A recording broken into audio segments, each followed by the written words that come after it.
Hello and welcome to another fabulous intellectual episode of The Partial Historians. I am one of your hosts, Dr. Greenfield. And here comes the radness. Yes, I am your other host. Welcome one, welcome all. Welcome. Yes. Where are we up to? What is going on? What is love? What love? No, you just asked for that one. No, I did. No, okay. We are continuing with our narrative of the history of Rome from the founding of the city. And where were we up to last time we met Dr. G? I believe we'd started looking at the struggle of the orders. So a conflict that is emerging internally within Rome's class structure. Yes.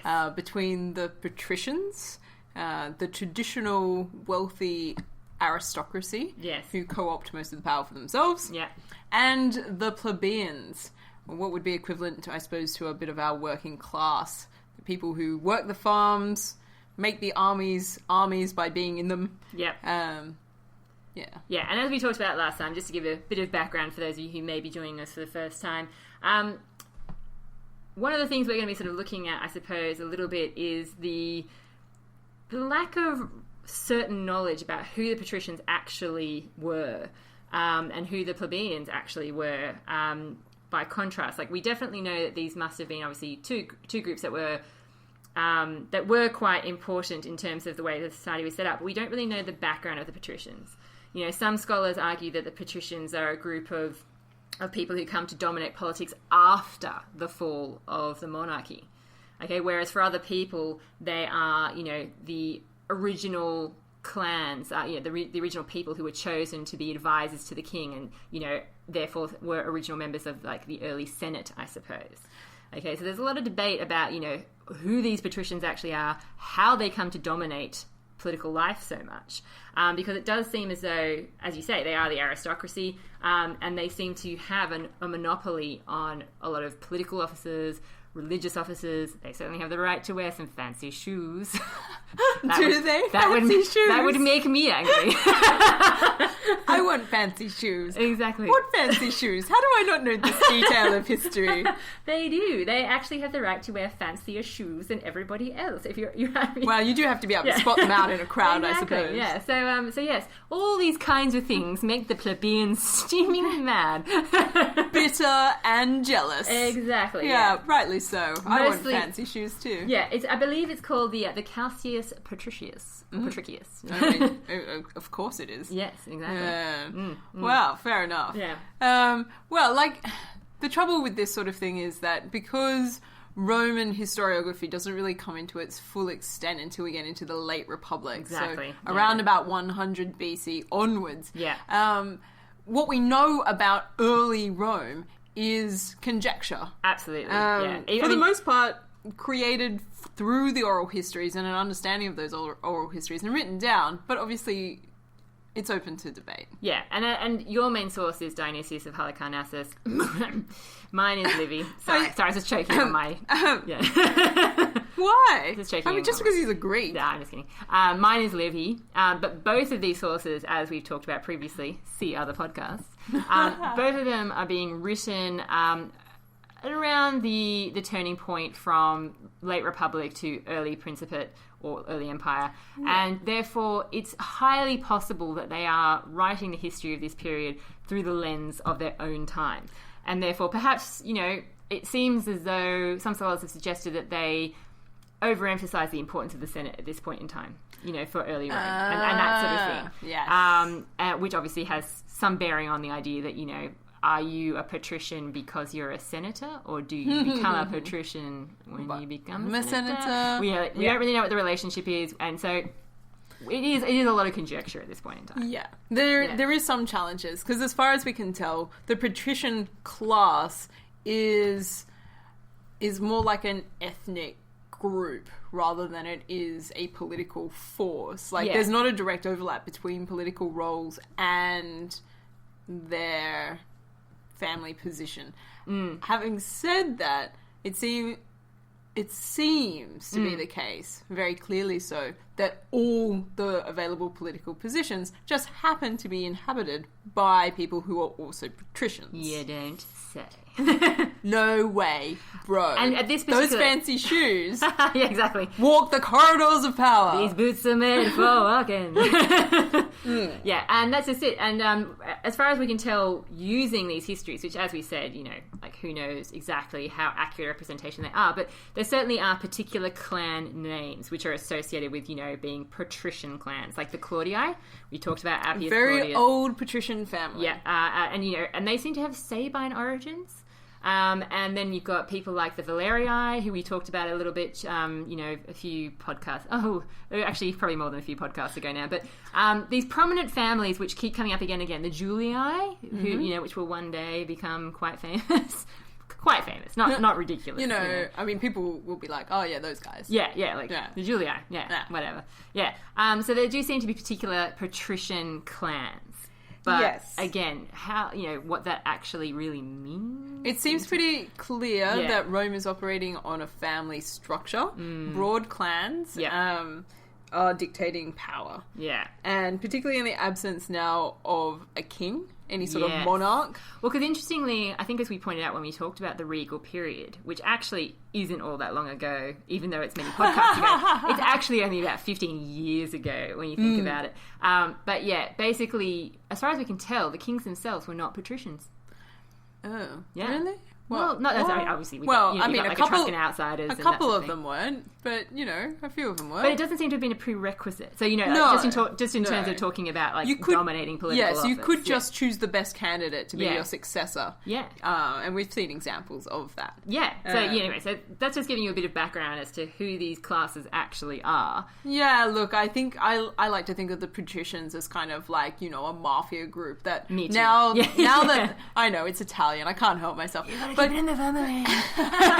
But now they've gotten rid of the monarch, and it's kind of like, all right, I guess the crims are on top then, and it's like, and it's all about family, and it's all about loyalty, and it's all about who knows who. Well, and this is just it. I mean, really, because we are in the early days of the Republic, we do have to keep in mind how fluid things must have been, in a sense. They're really probably still figuring things out. Oh, very much so. Yeah. And it's not like the patricians are honourable in any particular way. It's not like they have some sort of moral claim for leadership. I'm like, as far as I can tell, like, they're mostly in it for themselves.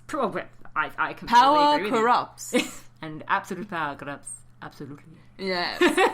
And I feel like this is how we got to the struggle of the orders in the first place. Yes, that's a very good Using segue. the plebeians far too much. Yeah. So to the point that they can't be used anymore because they're all now enslaved to their creditors. Yeah, and this is basically where we were up to at the end of the last episode. Okay, we've got this situation where there's been all these external threats, and the plebeians have tried to use mob power, I suppose, by actually banding together and saying, nope, no more.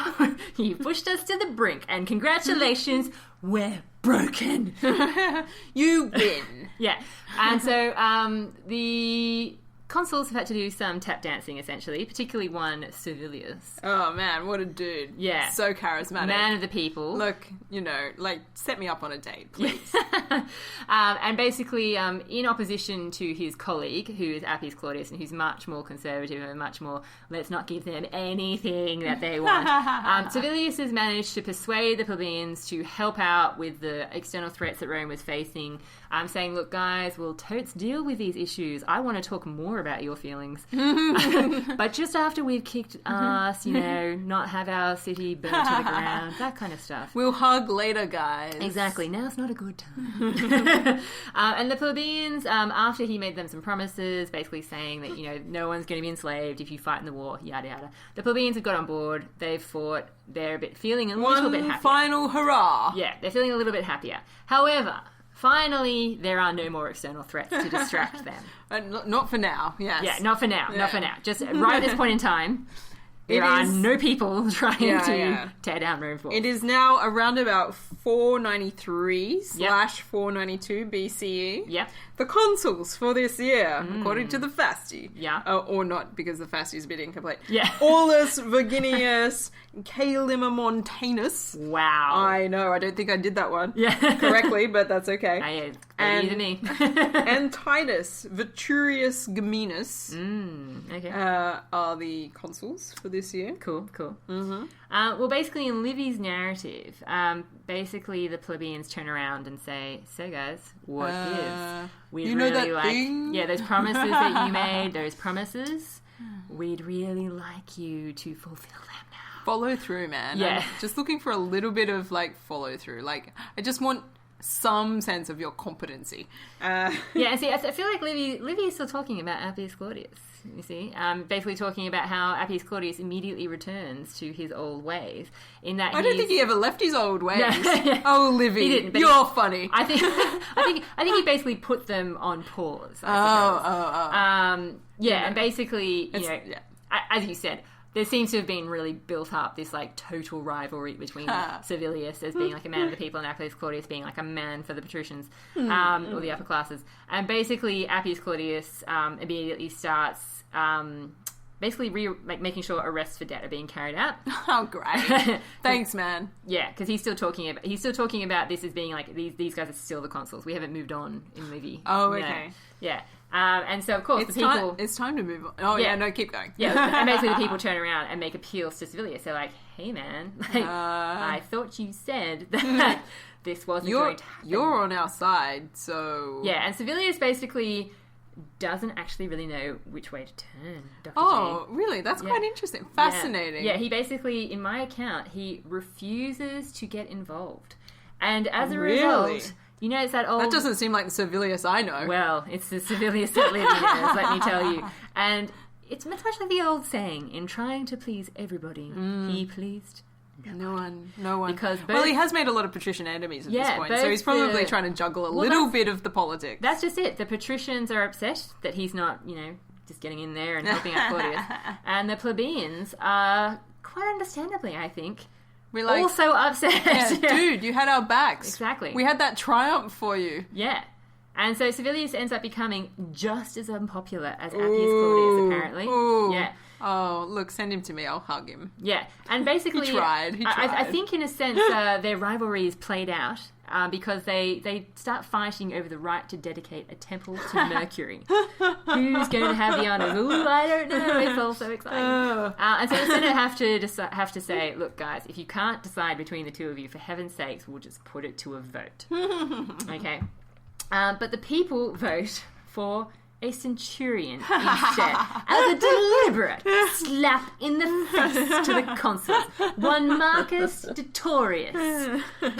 And of course, the patricians are furious. I don't have anything like that sort of detail. No, this is great. This is excellent. Exactly. Keep going. We're talking I'm about loving the drama. The struggle of the orders is epic. It's epic. Yeah. No, I'm dedicating the temple. No, I'm dedicating the temple. Mercury loves me more. Exactly. Pretty much.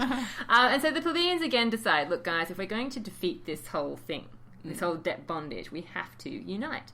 Okay, and so basically, whenever a debtor is taking someone to the court, I guess on the understanding that they're going to be cashing in and putting them in debt bondage. Yep. The plebeians band together. The only reason why they go to the court is to surrender officially to the magistrate. So everybody knows what's about to happen here. Yeah, exactly. So everyone's like, quick, flash mob. Pretty much.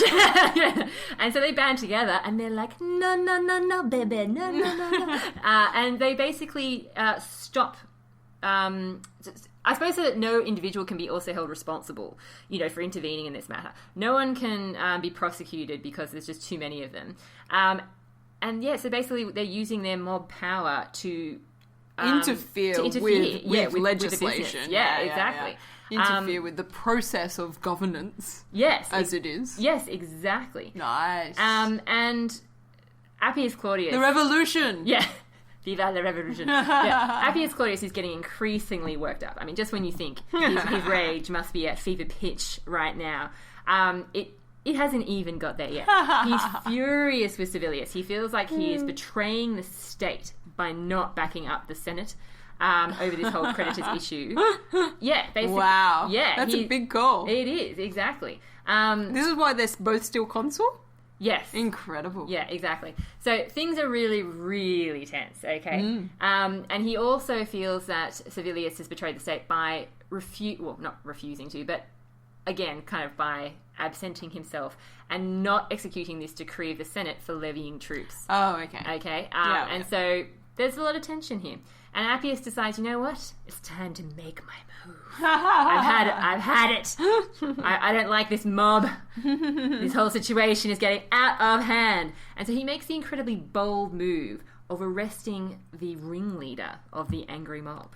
What? There's a ringleader? There is apparently... What's the name of the ringleader? I unfortunately do not have the name of the ringleader. Exactly. But actually, sorry, ringleaders. Ooh. As you would imagine, there's more than one. And yeah, so basically the lictors lay hold of the ringleaders.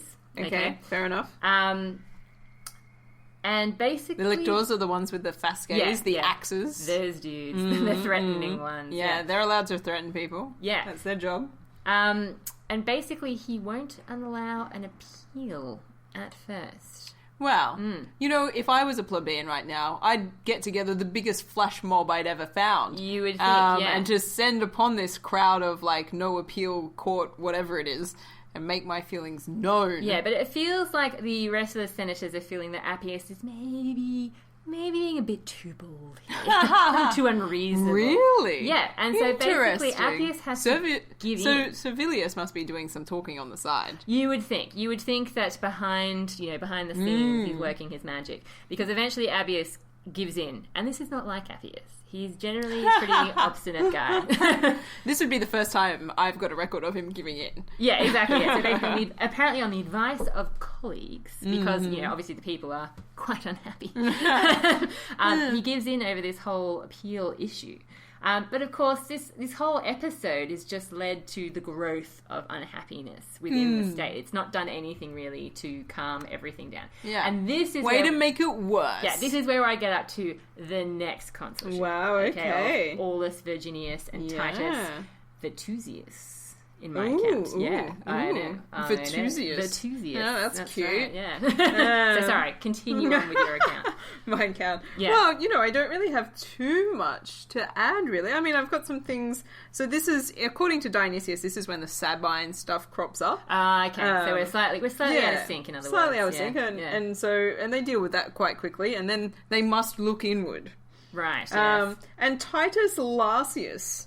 I remember that name. It sounds familiar, doesn't it? It does. Yes, an esteemed man of superior dignity, as he is described here, and consummate prudence. Ooh. Sounds a bit boring at parties. It does, yeah. He is called on first by the Senate to speak and deliver his opinion.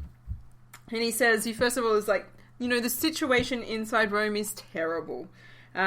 We must do something quickly that is not terrible. Yeah.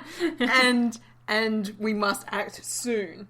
And that's actually fairly similar to what I've got here. Livy's basically talking about how they feel like the previous consuls should have dealt with this whole situation much quicker than they did. Yeah. So they've got to act quickly and come up with a solution that is not terrible. Yes. Guys, setting the bar really low. Yeah. Okay. So...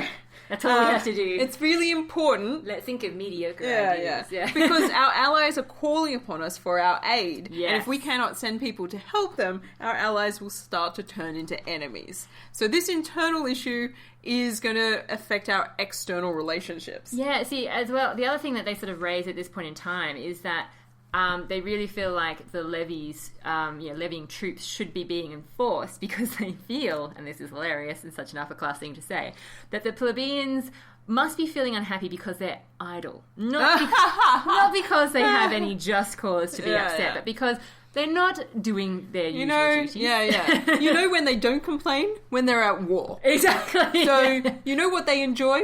War. So we should really have more of that. It's not that it's all... Yeah. We clearly haven't had enough. It's not that it's all time consuming and they don't have time to complain because they're busy fighting for their lives. Yeah. It's just that they actually really enjoy being on campaign. Exactly. And when they get bored, being in danger. When they get bored, they get troublesome. Clearly. They've got nothing to do, twiddling their thumbs, lying about on their farm. And they're thinking about all these hardships. Clearly we need to distract them. And what hardships? It's like you're on downtime, guys. You know what's distracting? Having javelins thrown at your head. You know how you could be having more fun? Getting killed by a lake. Have you considered Yeah. Yeah. Okay. So, So sorry. yeah. So that crops up in my account. Good patrician sort of outlook there. Understanding of what it's like. Yeah. You know, the man on the street. He just needs to be busy. Exactly. All right. Thanks, Romans. This really actually reminds me of like much later ideas that come up, you know, in the Victorian age. I was going to say, this is the deserving poor and the undeserving. Look, this is reeking of British Empire. It is. I'm feeling some strong parallels. Yeah. And maybe feeling slightly traumatized. Yeah. All right. Yes. This Titus Salasius is chatting away to everybody, and he's like, you know, and if you haven't quite figured out yet what I'm talking about, because he hasn't introduced his subject matter yet, he's like, I'm referring to the disobedience of the plebs. Those who are refusing to carry out the orders of the consuls. Yeah. As well as our own severity. So he splits up the responsibility. Oh, okay. Yeah. Our own severity against those who are disobedient and the independent spirit that seems to be emerging from this class. You know? I don't like it at all. Yeah, this independent spirit, you know, that's the trouble. Yeah. You know, military discipline is probably the way to go. So we shouldn't consider anything else until we've considered this. And then he goes into this beautiful metaphor of two cities. We are living apart from one another and inhabit two cities. A tale of two cities. It was the best of times. It was the worst of times. Especially if you were patrician. I was going to say, so it was the best of times, patrician. Yeah. It was the worst of times, plebeian. Yeah, exactly. Right. Yeah. So one city is ruled by poverty and necessity, and the other is ruled by satiety and insolence. So He does painting a good picture. He does offer up some criticism to the senators, to their faces. Yeah. So, you know, fair enough. And so this is the first speech, and he gets to the end of that, and everyone's like, we should do something about this. Food for thought, yes. Well, you know, you're insolent, but, you know. But I can see what you're saying about the disobedient plebs. Yeah. Oh, sorry. Yes, I thought you had more. No. That's a genuine pause. Okay. Well, see, in my account, in this year of my consuls, basically the plebeians, even though they've been told that really the problem is, guys, you're just bored, the plebeians remain united and defiant. Surprisingly, I'm not bored. I'm in debt and about to become a bondage slave. I'm not bored. I'm angry. But the senators are still being quite cowardly in Livy's account, and they refuse to face the mob. And so at this point in time, there's basically no resolution, and the consuls actually asked to abdicate as a result. Yeah, exactly. Wow, so much for dealing with this hastily and not terribly. Yeah. Good job, guys. And this is where I get up to, I think, roughly where you're up to in terms of Publius Virginius and Titus Largius being consuls. And basically Virginius's argument is that, well, we probably need to really consider things here because surely not all plebeians are affected by this state of affairs. Come on. Yeah. Some of those wretch plebs, they'll be fine. Kind of makes me think of academics. Let's not generalise here. Let's not get carried away. We don't want to fall into a stereotype, you know. Whereas Largius is saying that all plebeians are affected, and therefore we need to address the issues of all. Yes. Okay, so kind of, I suppose, what the vibe that we get from your account as well, in terms of who these people are. Appius Claudius makes another appearance. Yay! Yeah. I can only begin to imagine how exciting his response is. Yeah, and he's just like, God, I hate these plebs. They're not really suffering. We've just given them too much freedom. Oh. Yeah. Oh. And they therefore feel like they have the right to complain. Okay, I hate this guy. Yeah. I'm just going to put it out there. This is why I perhaps had more antagonistic feelings towards him than you did at the beginning of the episode. And his argument is, you know what we need? A dictator. Oh, somebody with executive orders that nobody can refuse. Exactly. Great. Basically, well, that's a solution. We need one man in charge, make quick decisions, whip everyone into shape. Yeah. Okay. Not surprisingly, I don't think this is quite taken up by everybody. Suggestion, yeah. Really? Yeah. I mean, it is rather extreme. Yeah. I don't think they've got cause to warrant a dictator, to be honest. Yeah, exactly. Anyway, so Virginius is basically, at this point in time in my account, seen as the moderate. Okay?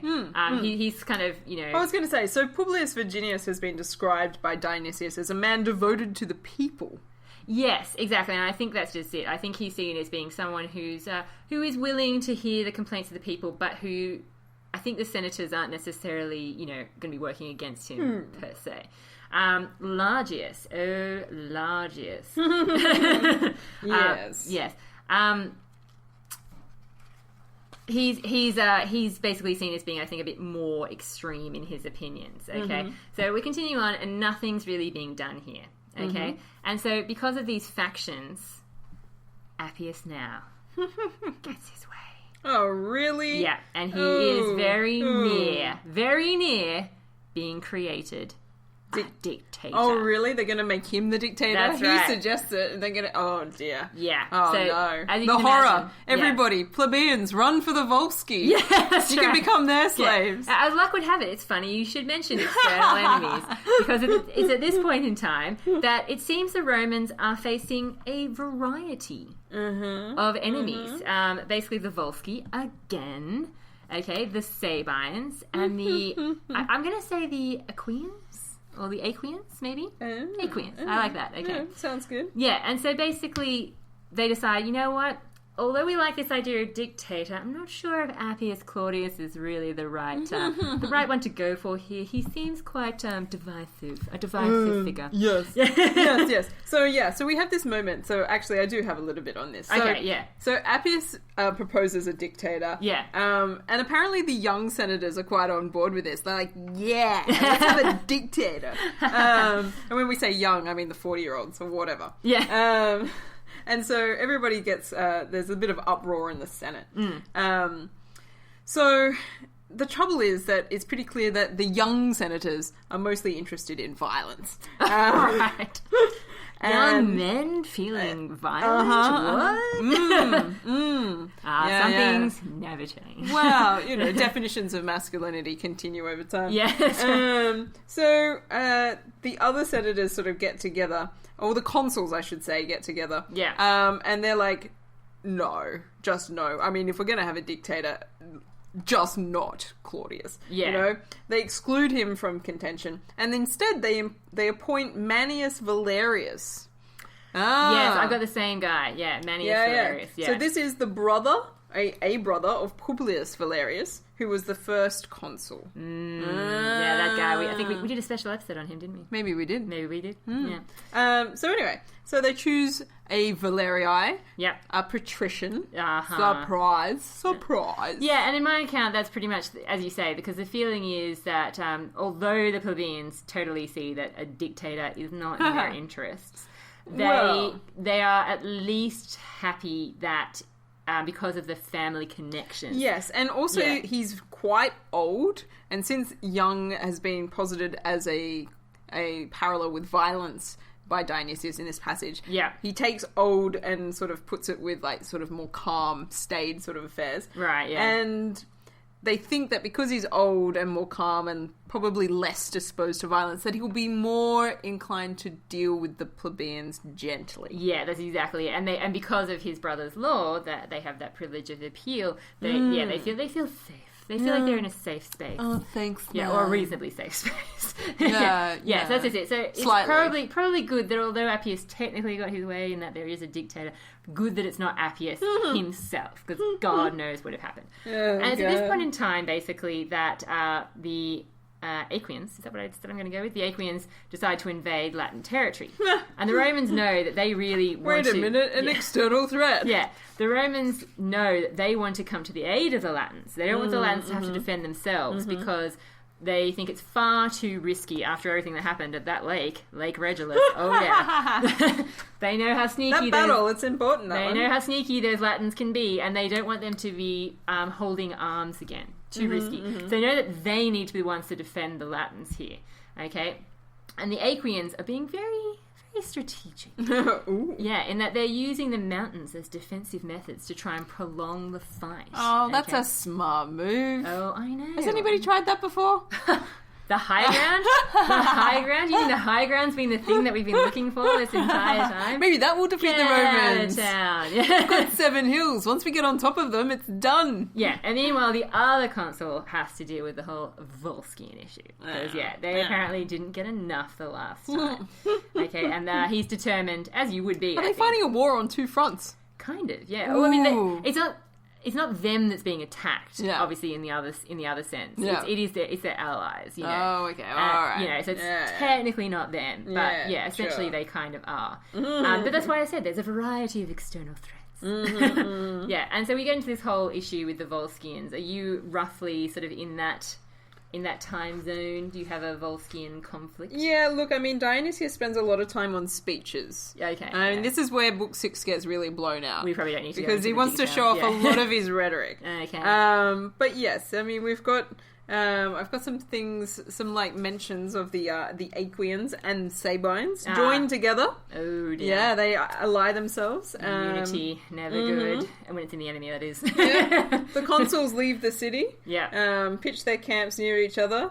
And, they attempt to go into battle. And well, for me, with the whole Volscian battle, it's although the Volscians, once again, you would think that they had what they needed for a victory. They've got the high ground. They're being a bit strategic.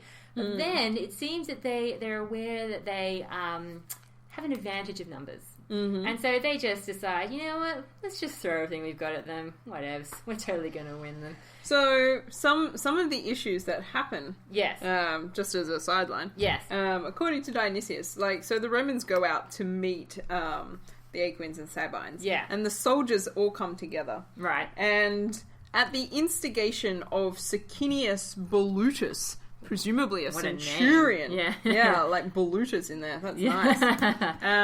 They seize the standards and revolt from the consuls. Yeah. What? Yeah. I cannot emphasize how strongly important the standards are at this point in time. The standard is invested with a kind of quasi-spiritual power. Yeah. It represents the Romans' ability to go into war and the concession of the gods to allow them to do so. Yeah, and you'll see that even though you'd think, well, it's generally just like a decorated piece of wood, right? But but the Romans will fight... for hundreds of years, they will happily fight a war to get standards back. Reclaim the standards, yeah. It's a big and we deal. see a couple of instances of this in the Julian Caesarian period and the Augustan period, where losing the standards is considered extremely dishonourable. Yeah, and it really haunts them. Legitimately. And it's got religious associations with it. It's profoundly bad luck. You actually have to disband Disband? Yeah, disband. Oh, disband, right. Sorry. Yeah. Ooh. Never mind, sorry. Hello. No, you actually have to disband the legion that is associated with the standard if the standard is lost. Yeah, because each legion has a standard. Each legion has a standard. Yeah. So you cannot... It is so invested with the symbolic character of that legion that that legion can no longer exist if the standard no longer exists. Wow. So, these soldiers rise up and seize the standards for themselves. Wow. And then they appoint different centurions to lead the different legions. Right. Okay. Sicinius Volutus becomes the overall chief in this, the overall general. Wow. And they occupy a place near the Anio. So this is a tributary of the Tiber. Yeah, I think we've talked about the Anio before. Yeah, the Anio, they've had some battles here before against the Sabines. And it's fairly close. It is quite close to the city. To the city, yeah. Really not that far out. No. And it is for this reason that the mount that the forces occupy is now known as the Sacred Mount. That's good. Pay attention, people. The Sacred Mount is going to return to the story. The Sacred Mount. Near the Anio, near Rome. And so we have this sort of moment where we have the plebeians rise up physically and revolt against the consuls. Yeah, see, mine, I'm pretty sure that this is the sort of equivalent, I suppose, to your story there. In that basically I've got the Volscians get overconfident. They just don't worry about having any discipline in terms of the way they attack the Romans. Big mistake, and they're beaten, basically. And then if we switch to what you were talking about then with the Sabines, the dictator wins a very quick victory, it seems, over the Sabines. You know, everyone's like, glory, glory be. Very happy. Praise! Exactly. As they tend to do, you know, the dictator has a triumph, he has honours, he has a special place in the circus assigned to him for posterity, a curule chair. Oh, hello. Yeah. Of all of the things, and the fancy shoes. Exactly. I know. This guy. Like, they just keep taking and taking and taking. In the meantime, because the Volscians were defeated, they take, you know, lands again, they set up a colony there. Okay, so all looking good on that front. Then we've got the battle with the I can't remember how I decided to pronounce this. Aquians? Did I say Aquians? Aquians. Yes. That's how I pronounced it. Yeah. And this is where I think the sort of revolty thing comes in. Okay? Because it seems, in Livy's account, they fight battle against these people even though the consul did not want to fight.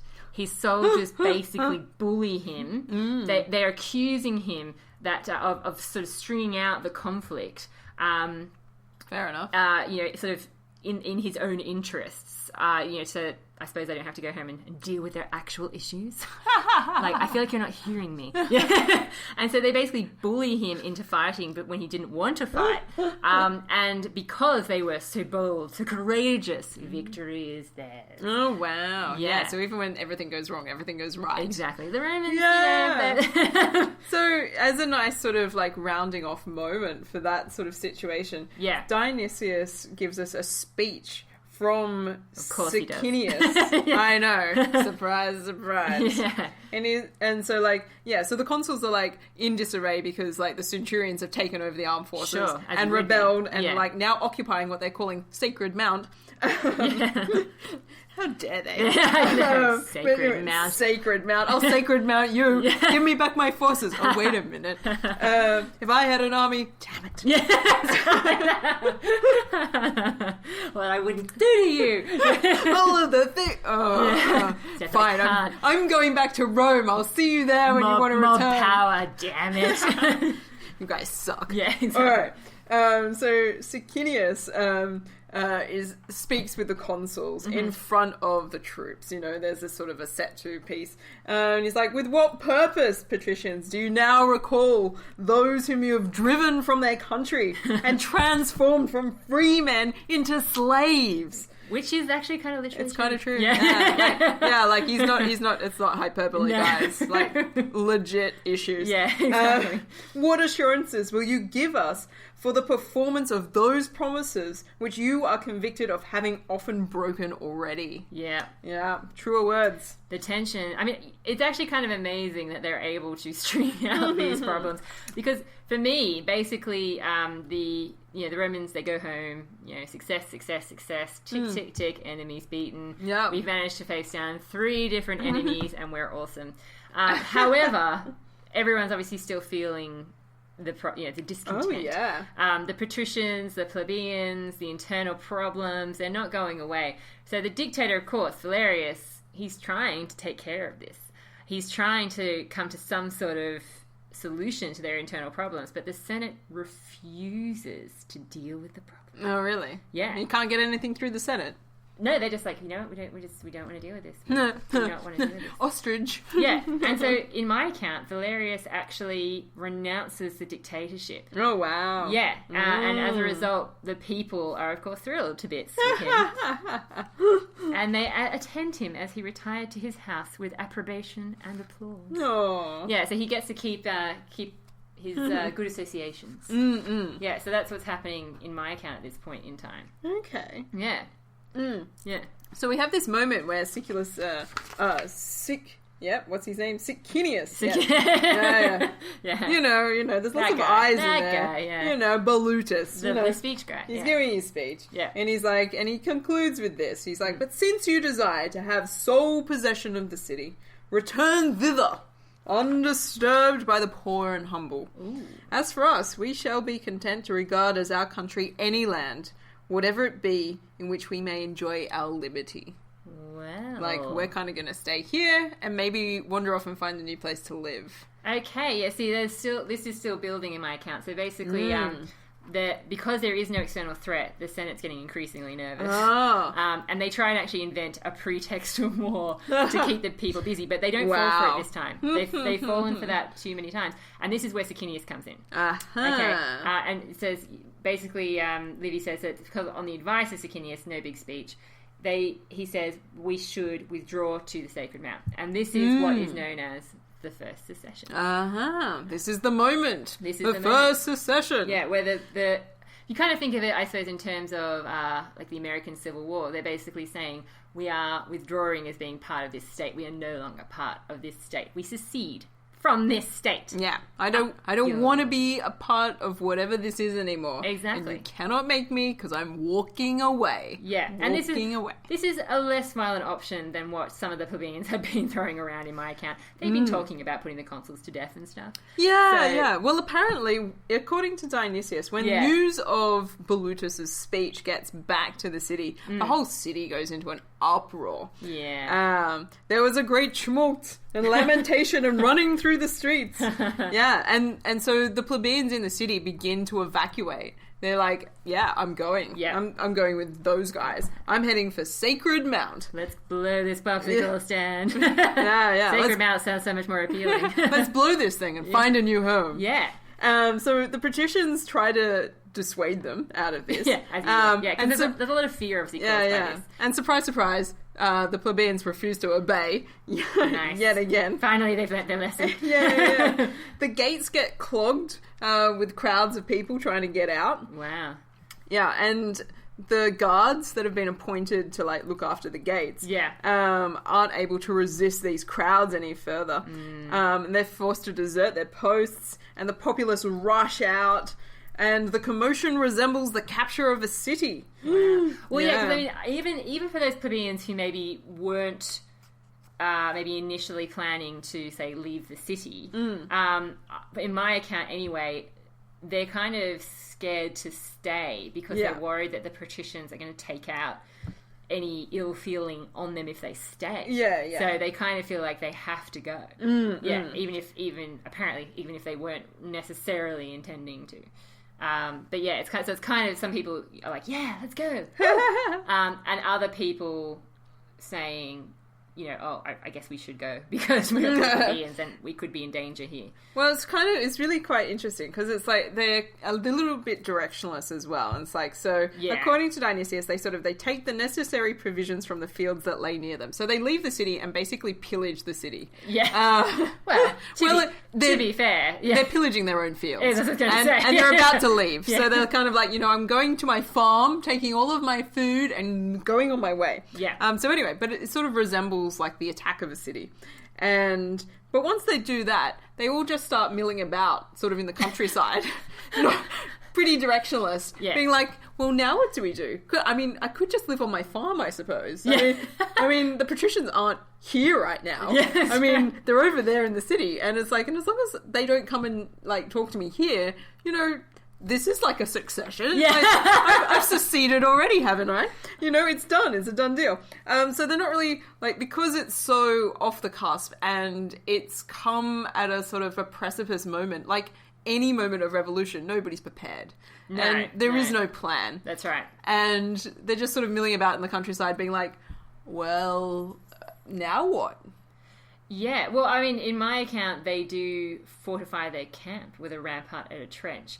And this sounds like Sacred Mount. Well, yeah. Well, see, Livy because those guys are slightly more organised. This is one of those times where Livy actually indicates two different versions of things. He says in some accounts they went to Sacred Mount. Yep. In some accounts, the secession was made to the Aventine. Oh yes. Yeah. Yes. But he says he trusts the Sacred Mount story more than he does the Aventine story. And I kind of go with that as well. The Aventine is... The Aventine's in Rome. It is. And so it would Pretty seem, much. It would seem silly. Yeah. It's not far enough away to have a proper It'd almost be like secession, I don't think. Exactly. It'd be like, I'm going to go to my corner now. Yeah. I'm going to my bedroom, which is now my country, and you cannot enter it. Slam.